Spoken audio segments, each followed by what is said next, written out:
Maverick fam, what is going on? Your boy Dion here, back with another episode of Epic Rants. This is the third week in a row that we dropped this on you guys. For those that might be new, this is a question and answer series. You guys send your boy questions at ReachiMav@gmail.com, and I go through and I answer them. You know, we'll answer depending on how long the question is. We could go anywhere between like 2 to 5 questions an episode, and I will rant on them. They're usually more serious. You can just ask like a get to know me type question if you want. And if I have like a personal story to share, then I'll definitely share that, and hopefully you guys can get something out of it. But that's typically the theme and the vibe. It's usually more serious. People asking for advice, hoping I can drop my 2 cents, maybe have some wisdom for them. So that is how the series works. I try to timestamp the topics in the description so you can skip through just in case everything isn't for you. Get to that late sometimes though, so if you do watch this whole episode and you don't mind timestamping in the comment section, that's appreciated, and I'll just copy and paste that, put it in the description. Heads up, there might be an old one or no timestamps in there. We'll get to it eventually. But some of y'all get to this video early, and I appreciate that. So, let's get into it. No, before I do that, if you are new again, just know that your boy is I rant a lot. I'm very long-winded. It takes me a while to get to the point. That's why I call it Epic Rants. I'm gonna rant, alright? But let's get into it. So, first question. My man, I'm not gonna say his name, but he has been through a lot. Again, you send these emails to ReachiMav@gmail.com. He is in high school. He has been diagnosed by 4 doctors with PTSD, schizophrenia, and a major depression disorder. Let's see, his dad left when he was 3. His mom died when he was 11. 10 days before his birthday, his stepdad abused him. He had to switch schools, live with his grandma. And so basically now he's asking, he tried to commit suicide twice. So he's basically saying the ghosts of his past are haunting him. He'll go to other people's house and see how they have parents, and he doesn't. He'll say other people need some sort of mental help, and he feels like it's petty compared to the issues that he has to go through. I try to keep everyone happy, but I just end up hurting. To sum all this depressing stuff up, how do I get over being an orphan? How do I help people? How do I help people and not envy what they have? How do I ask God to stop having bad things happening to me? And how do I stop my past from affecting my mind and decisions today? Thanks for reading this, if you do, and enjoy your day. All right, that's heavy, man. You've been through a lot of stuff. You've been through more than some adults that I know, right? And I can imagine going through all of what you went through at that age. I didn't go through anything like that, so that's really rough. It sucks to hear that. And I got something that's for you, and I think just for anyone that's watching. And it's a few things. So let me see, what was your first question? How do I get over being an orphan? So we got to be really, really, really careful with the labels that we put on ourselves, right? And, you know, sometimes it's cool to joke and be like, oh, I'm dumb. You know, oh, I suck. You know, like I'll do that from time to time. Like, oh, I'm trash in a video game, right? But in general, when I'm really being serious, I'm trying to be very careful with my self-talk, because I don't want to put labels on myself that subconsciously I will start to internalize. I think I talked about this in the last episode, and I don't want my subconscious picking up on things, because then you start maneuvering that certain way. And a lot of people just tend to talk to themselves so negatively that they just put themselves in this victim mentality, and so they see issues as just these huge obstacles that they can't get over. And then you have someone like me on the contrast that has been through a lot, you know, but because I do my best to keep my self-talk as positive as possible, and then surround myself with positivity and positive people, so that when I'm weak, they can be strong. Over time, you start being a victim. You know, people say, oh, not a victim, I'm a victor, right? Or you just start looking at stuff instead of an obstacle. You look at it as a challenge and something that's going to strengthen you and make you stronger.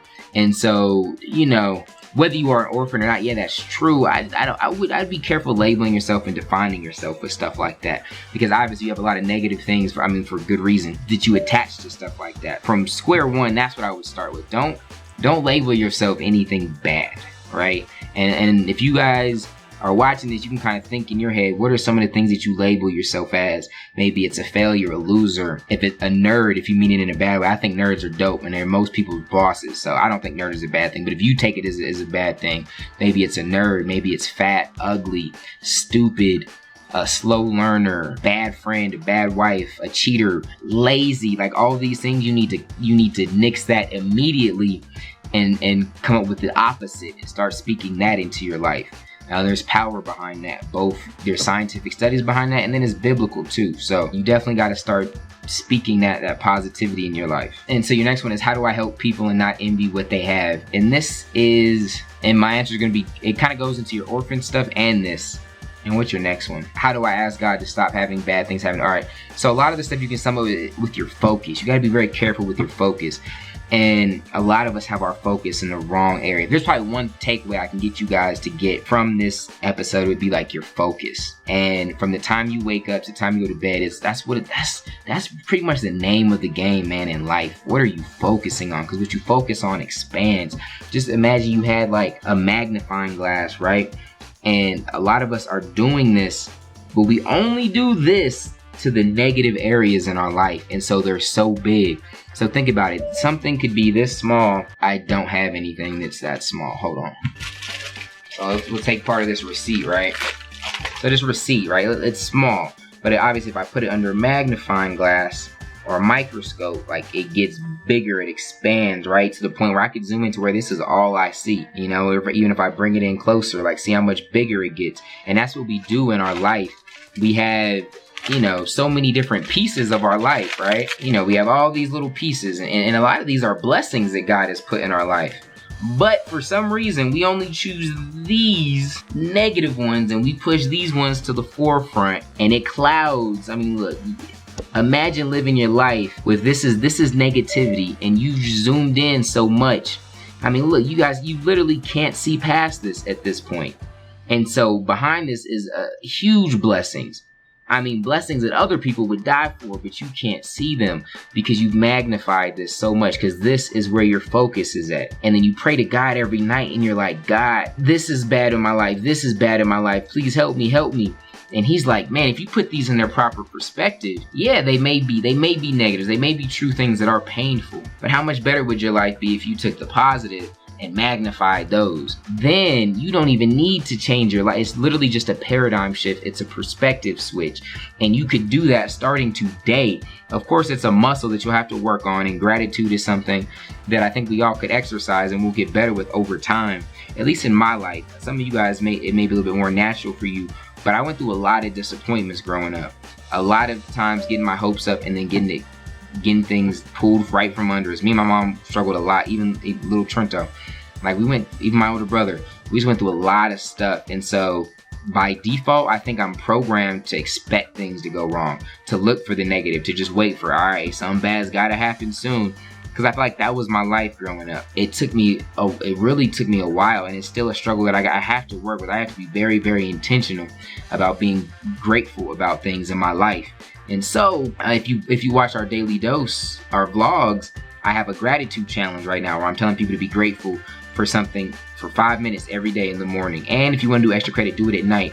It could be prayer, you could meditate, but just be grateful for 5 minutes a day. And you'll notice how you just get better and better at it, and you start to see things through a different lens. And that's stuff that you could do. Like some of you guys today are sitting here thinking your life is horrible, and you just need all of this. You need a completely different scenario to your life. You need new this. Like your life just sucks. But if you were to just look at it from a different angle, your whole life could change tomorrow, and you could go from feeling like it's horrible to really seeing the true blessings that you had, and actually appreciate and love your life for where it's at. And part of me like drawing things out and rambling and ranting for longer than I have to is I try to do a lot of illustrations or analogies for you guys, because that's how I learn and that's how I remember things. And so I hope this helps too. But like, this is a picture, right? This is actually one of my favorite pictures. It's a little dirty because a lot of dust has got on it, but it's on my whiteboard over there. So I see, like, when I'm doing my schedule, it helps me stay motivated. To me, this is a very awesome picture. This is a beautiful picture. It's a great picture. I love it. It makes me happy every time I see it. But from this angle, it doesn't look very good. This perspective, this doesn't look like an awesome picture, right? Because you guys can't even really see it. But it means the world to me. And this is your life sometimes. You're like, dude, like, it's bland, it's boring, it's ugly. Like, what is going on? This is my life. I need change. And you think that you need a new picture, that your picture isn't good enough. In reality, you just need a new perspective. You need to look at your life from a different angle, and you need to reframe what it is that's in your life. You don't need a new life. You don't need really new anything if you were to just change the perspective. All right, so I could do that by literally changing the perspective on the picture. But just to make it easier, I'm gonna just rotate the picture, right? And then you could truly see the blessing that's going on in your life. So you just need that paradigm shift, a different perspective. And so you need to really zoom in on your life and stop focusing on these little things and saying, hey, I'm an orphan. This person has parents and I don't. This person has this and I don't. Instead of, you need to pull this back, minimize this, if anything, pull this back and see what other things you can push to the forefront. I don't know what that is. I don't know you, but God has put something in your life. And at times in our life, there's more. I would say now in my life, this is probably the easiest time it's been for me to be grateful. But I don't know, this is the happy, like I'm really happy. But I would say this level of happiness that I have right now, I've had the same happiness at other times in my life where I didn't have as much, where I had to be a lot more intentional, and I had to look a lot harder for things to be grateful about.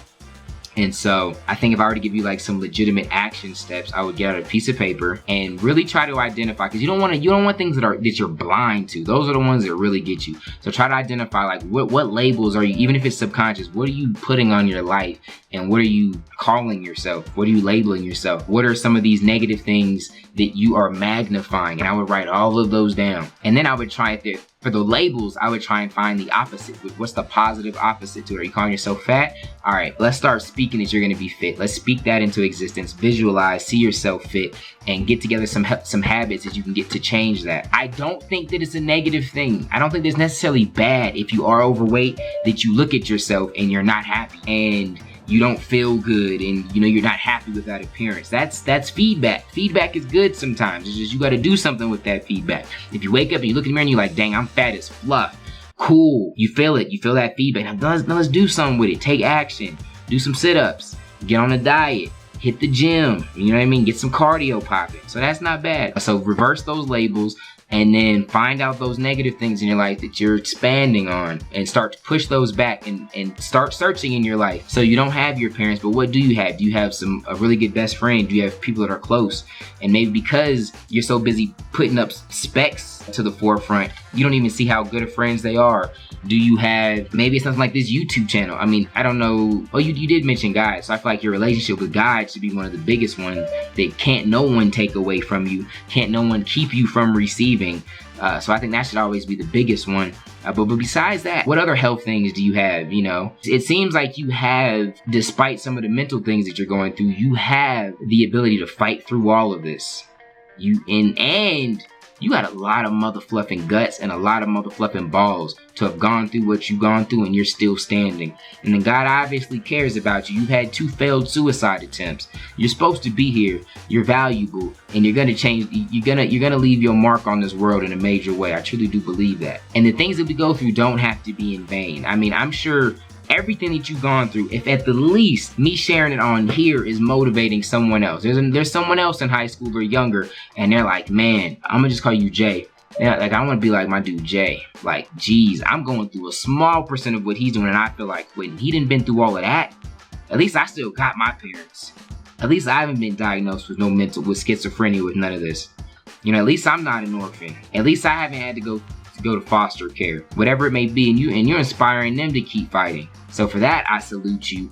And for that, you will be stronger. And you should mark that down as a positive. It's something that you should focus on, that you went through all of that and you're still standing. You see those dudes that are like real ripped and muscular, you know what that means? That means they hit the gym hard. They worked their muscle out. They had days where it was painful, where they felt like quitting, where they didn't want to go to the gym, but they pushed through it. And now they have that muscle to show for it. And then you got ninjas like me that's on the way to get there, but I ain't been through what they've been through, so I don't got what they got. And you got strength. You have mental strength. And you say you look at other people's mental circumstances and you're like, dude, what you going through is nothing compared to me. And what they're going through might be breaking them.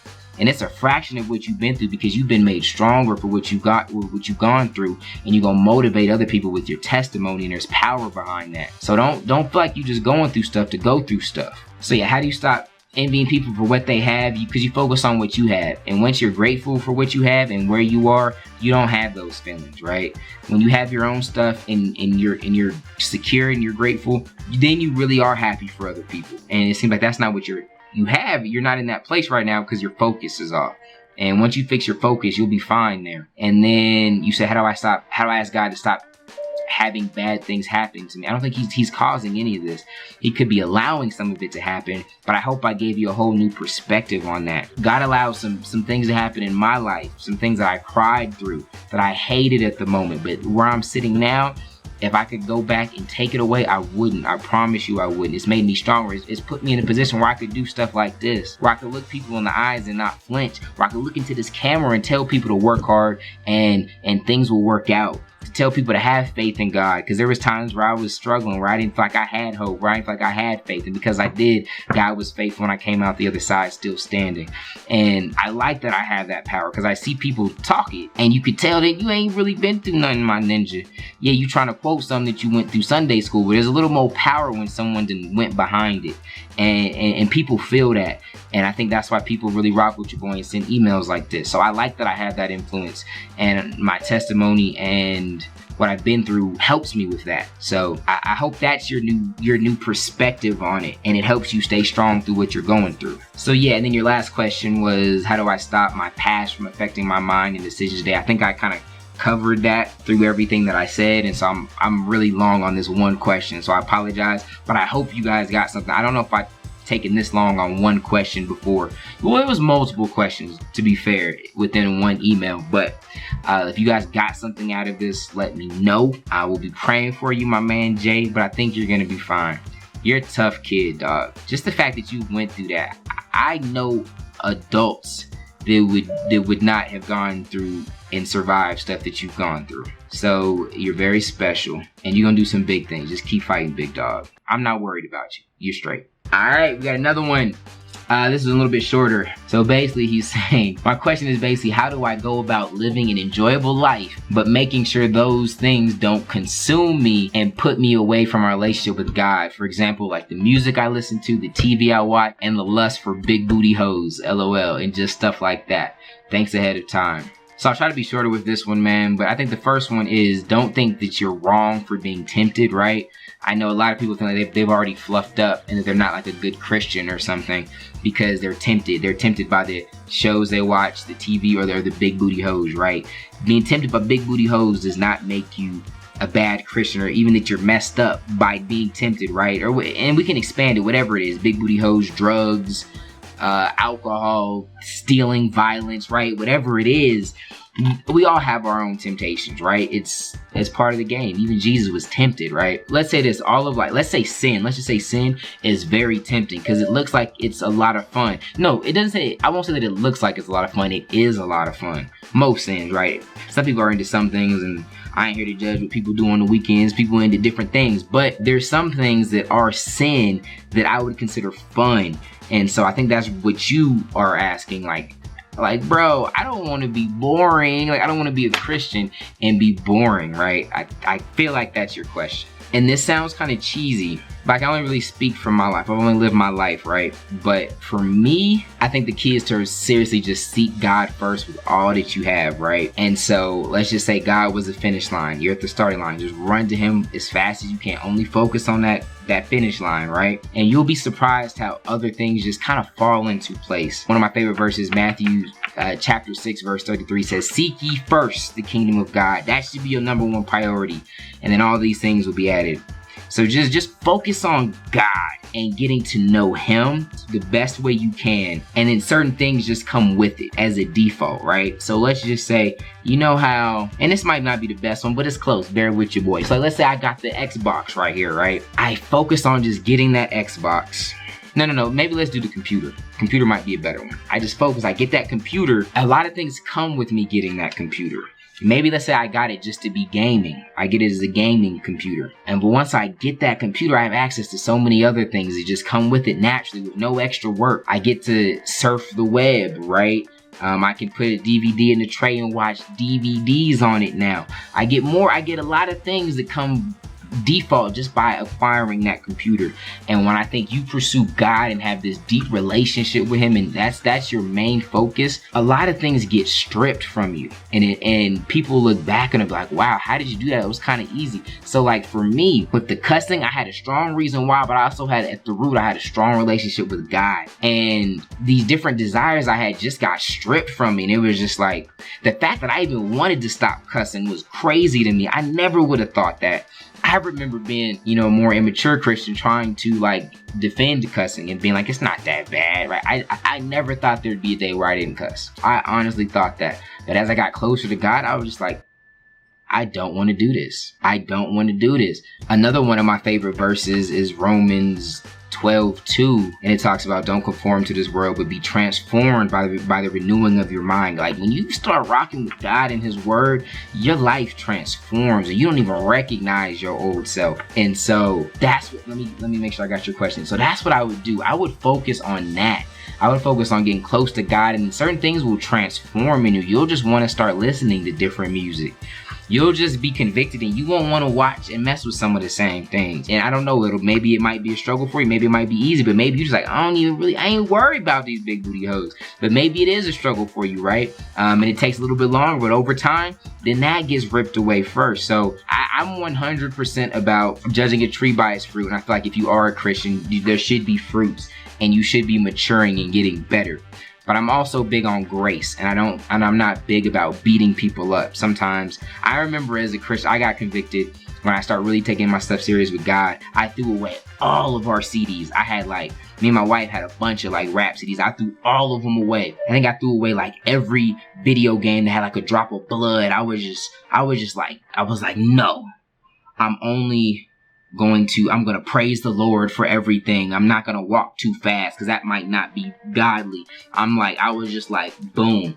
And then everything I did, I just tried to be perfect. And that really just put me in a state of, instead of feeling empowered and closer to God, I was just beating myself up. I felt like crap. I was like, dang, I did this wrong. I want to do this. I want to listen to this motherfucking Jay-Z, man. And I had this big weight on myself. I was living under this law. And with that comes this weight.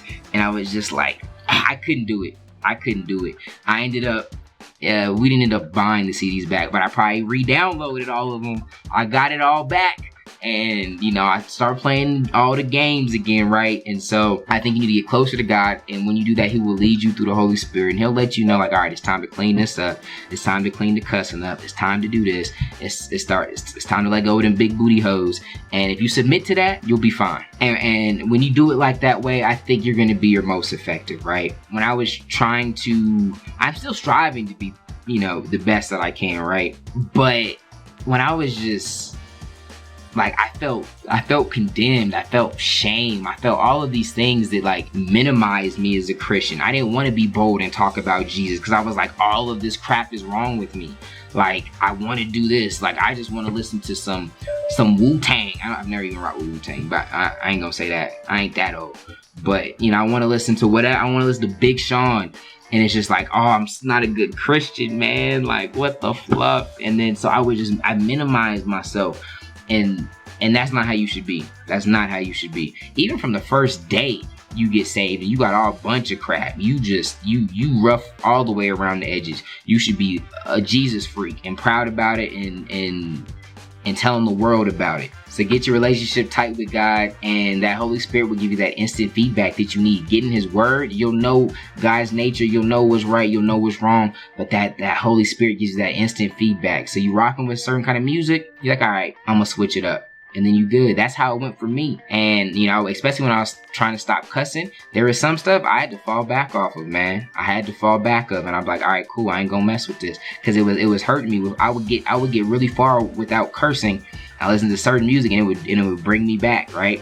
And even today, it's there's certain music I'll be listening to and then, nah, I ain't cool with that. So I gotta stop. I love me some Drake. I love me some Big Sean. I love me, who did Juice and Trent put me on that I like lately? That dude is No matter what they say or what they do, I'll be right to your side to 2005.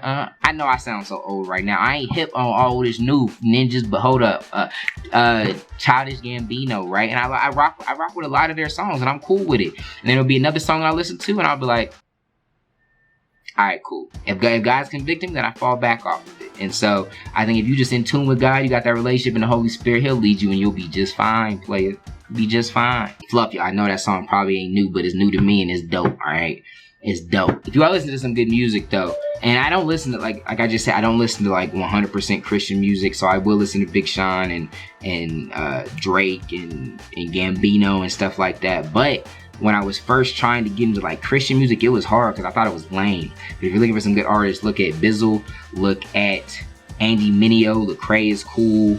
The whole God Over Money roster I rock with heavy. I mean, that's probably a good start for you. Alright, so this is not that long of an email, but my man worded it a little bit confusing, but I think I get the gist of what he's saying. So he's saying he wants to be like an artist or some sort of entertainer. He's like maybe a YouTuber, and people keep telling him that he should go in that direction, and that it would probably be what's best for him. And he wants to chase his dream and do that, but he just needs some guidance. He needs to show himself and people that he can do it. And basically he wants I think like a motivational speech from me to tell him that he can do it and he can achieve. And that's cool and all, but the older I get and the more I do things and I try and make success happen, I'm more so on the tip like, nah, fluff that, dude. You just need to stop you need to start taking action. You need to stop sending emails. And no, I mean this with love. I'm not trying to come down on you. Like, it's dope that you sent me this because I can give you this response. But don't send no other ninja no email. Don't do something like today. Like, you want to be a YouTuber or an artist. Like, you said you're young. You said, I don't know how old you are, but you said you want to before you reach the age of 25. So you're under 25, so you're young. Ninja, take action. I don't know what kind of artist you mean. Is it music? And when you do YouTube, I don't know, you trying to do skits? Ninja, do both of those right now. Like, if you don't have a camera, find out who does have a camera. Borrow one. If you don't have no one that can do it, get a savings plan together. You need to have one as soon as possible. You got a webcam, start on the webcam. You got a cell phone. Most cell phones got a camera good enough. Ninja, have a skit up tonight. I don't know how to edit. Don't go to sleep until you downloaded a free editing software and you done figured out how to edit and put a basic video up. Get a song up, whatever it needs to be. So many people just like you're I don't know if it's fear, it's mostly fear for people. But they're just like, I just need some assurance. You don't. You need to get going. Trust me, the same things that you feel, I feel. The fear and the failure, I'm not immune to that crap. I be trying new things and I be scared to death. Like, man, it's gonna fail. I don't want to look stupid. I don't want to waste my time. I don't want to waste money. I don't want to drag my wife through this. I don't want my team to believe me and then we fail. I feel all of that. But guess what? I do it.